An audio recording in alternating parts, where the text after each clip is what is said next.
بسم اللہ الرحمن الرحیم.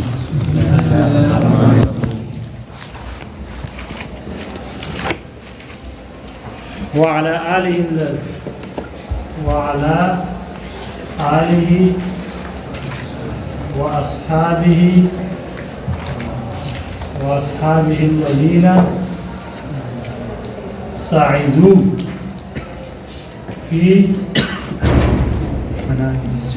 في مناهج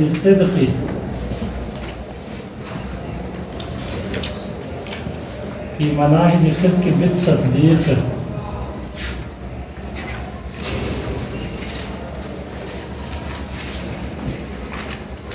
وصاعدوا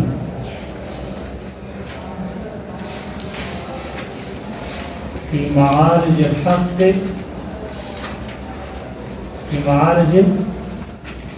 بالتحقيق.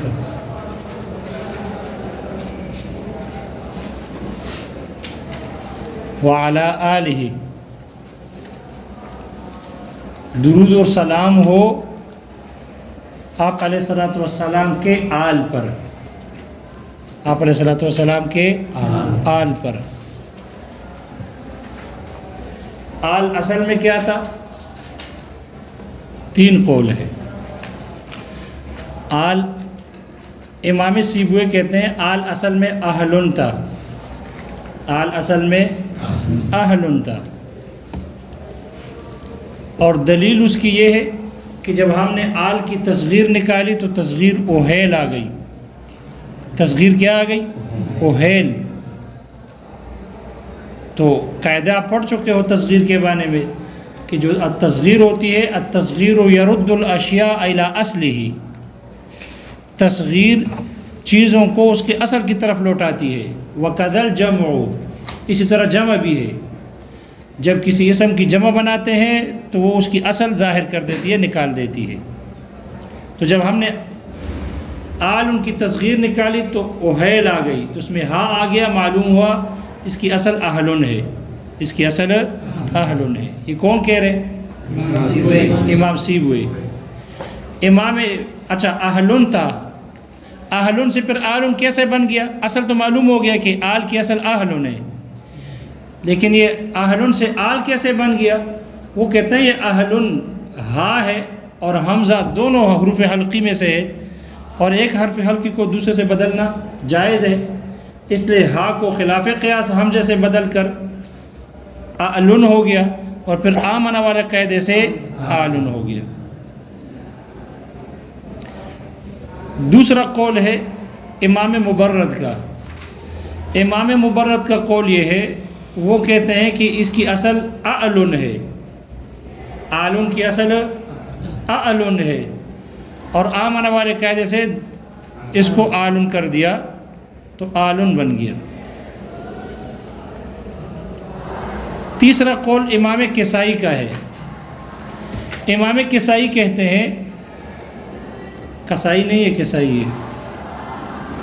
امام کسائی کہتے ہیں کہ میں نے ایک فصیح اعرابی کو سنا، ایک دیہاتی عرب کے، اس کو میں نے کہتے ہوئے سنا، وہ کہتا تھا آل اویل و اہل اوہیل، آل اویل و اہل اوہیل.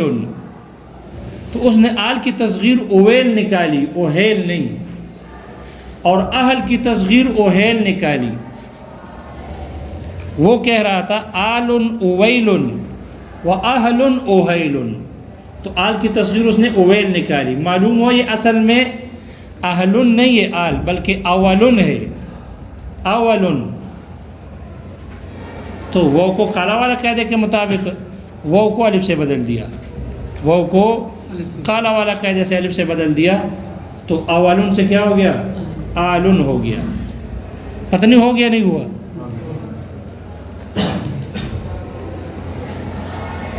تین قول آگے وجود میں. ٹھیک ہے، تو آل اصل میں کیا تھا؟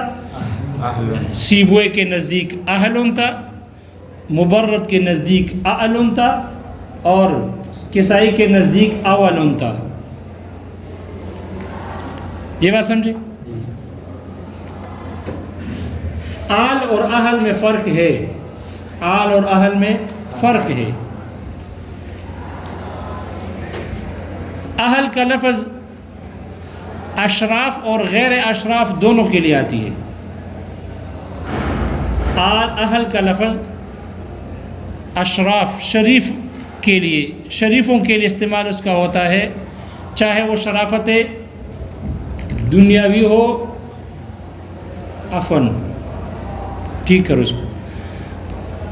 ہاں اہل ٹھیک ہے، اہل کا لفظ شرافت اور غیر شریف دونوں کے لیے آتی ہے. اس لیے کہا جاتا ہے اشراف کے ساتھ بھی آتی ہے اہل البیت، اہل النبی، اہل البیت.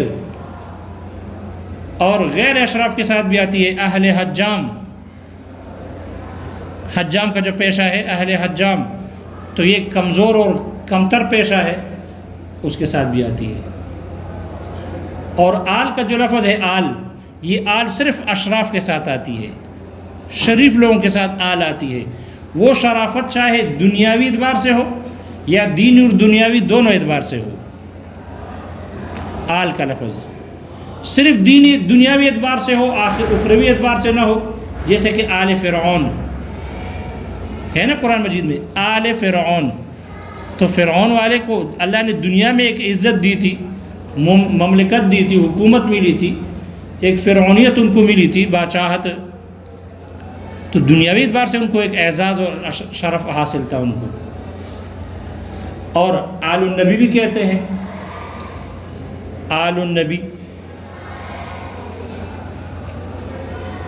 تو اشراف، اور آپ علیہ الصلوۃ والسلام کے آل کو اللہ نے شرافت دی ہے، دنیاوی اعتبار سے بھی دی ہے اور اخروی اعتبار سے بھی ہے.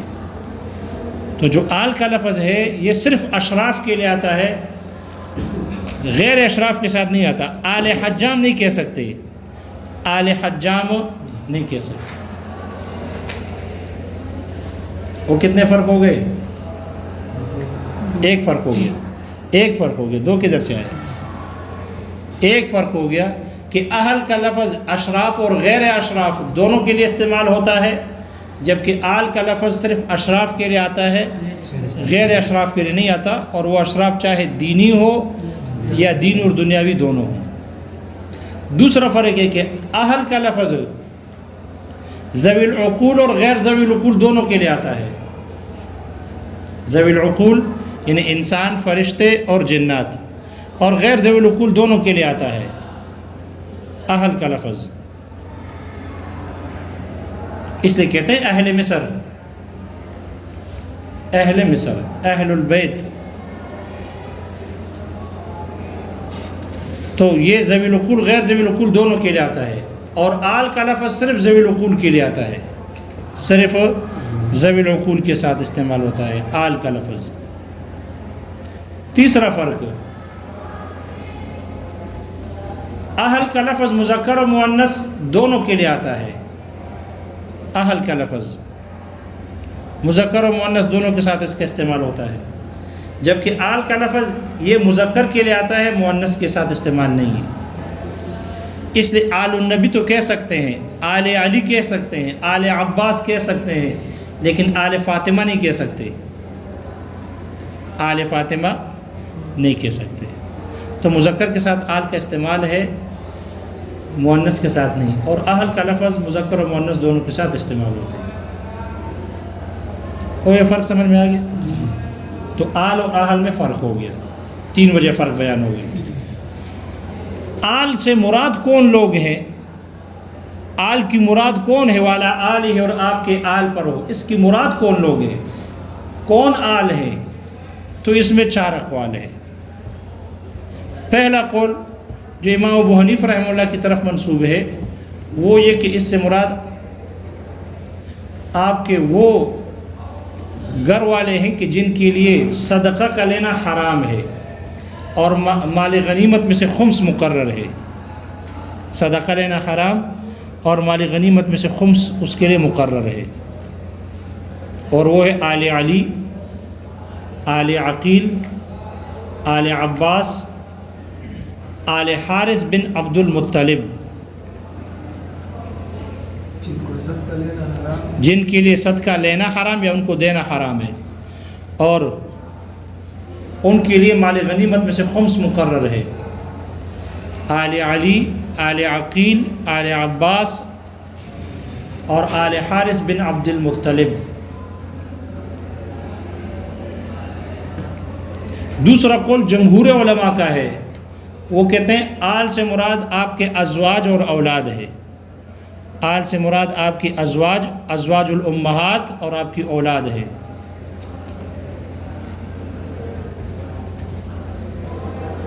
اور تیسرا قول شیعوں کا ہے، وہ کہتے ہیں آل سے مراد پنج تن پاک ہے۔ پانچ تن پاک، علی، فاطمہ، حسن، حسین اور آپ علیہ الصلوۃ والسلام کی ذات۔ پنج تن، یک دو سے چل پنج تن پاک، ان کے گھروں پر لگا ہوتا ہے، ہاں لگا ہوتا ہے، علی، فاطمہ، حسن، حسین رضی اللہ عنہم، اور آپ علیہ الصلوۃ والسلام کی ذات غالباً مراد لیتے ہیں، پانچ ہو جاتے ہیں۔ تو آپ کی اپنی اولاد مراد ہے، ٹھیک ہے؟ اور اولاد میں بھی صرف حضرت فاطمہ کو اولاد سمجھتے ہیں، باقی آپ کی جو اولاد ہیں، بیٹیاں ہیں، ان کو آپ کی اولاد نہیں سمجھتے، کہتے ہیں وہ حضرت خدیجہ رضی اللہ عنہا دوسرے شوہر سے لے کے آئی تھی، وہ آپ علیہ الصلوۃ والسلام کی بیٹیاں نہیں ہیں، سوتیلی ہے، وہ سابقہ شوہر سے ان کی اولاد ہے۔ انکار کرتے ہیں باقی بیٹیوں کو، بڑے دڑلے سے کرتے ہیں۔ یہ بات سمجھ میں آ گئی؟ تین قول ہو گئے۔ چوتھا قول یہ ہے کہ آل سے مراد ہر متقی مومن مراد ہے۔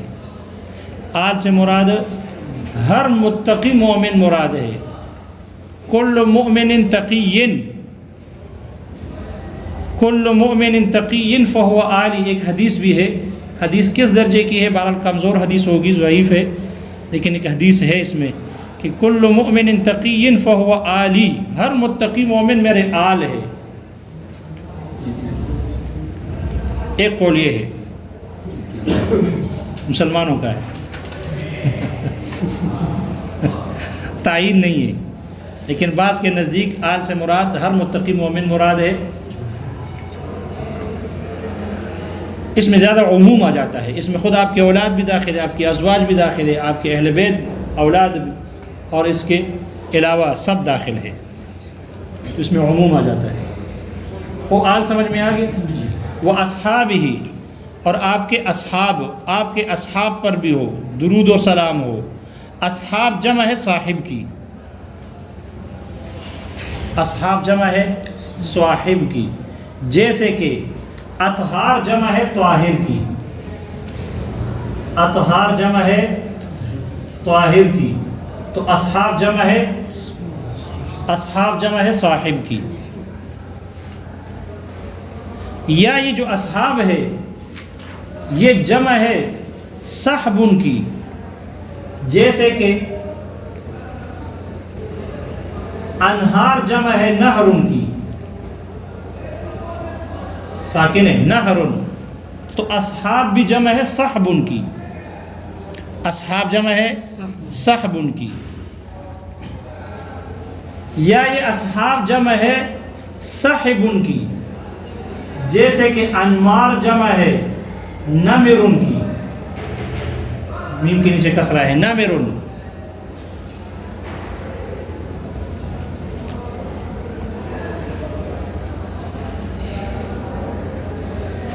یا یہ اصحاب جمع ہے صحبن کی، صحبن، جیسے کہ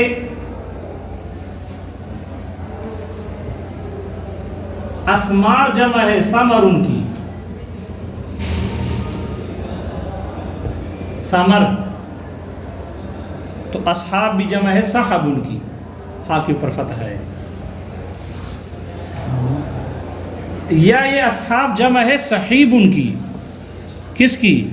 صحیبن کی جمع ہے، جیسے کہ اشراف جمع ہے شریفن کی، اشراف جمع ہے شریفن کی، تو یہ اصحاب جمع ہے، ٹھیک ہے۔ کس کی جمع ہے؟ ایک قول میں صاحب کی جمع ہے، جیسے کہ اطہار طاہر کی جمع ہے، لیکن بعض حضرات نے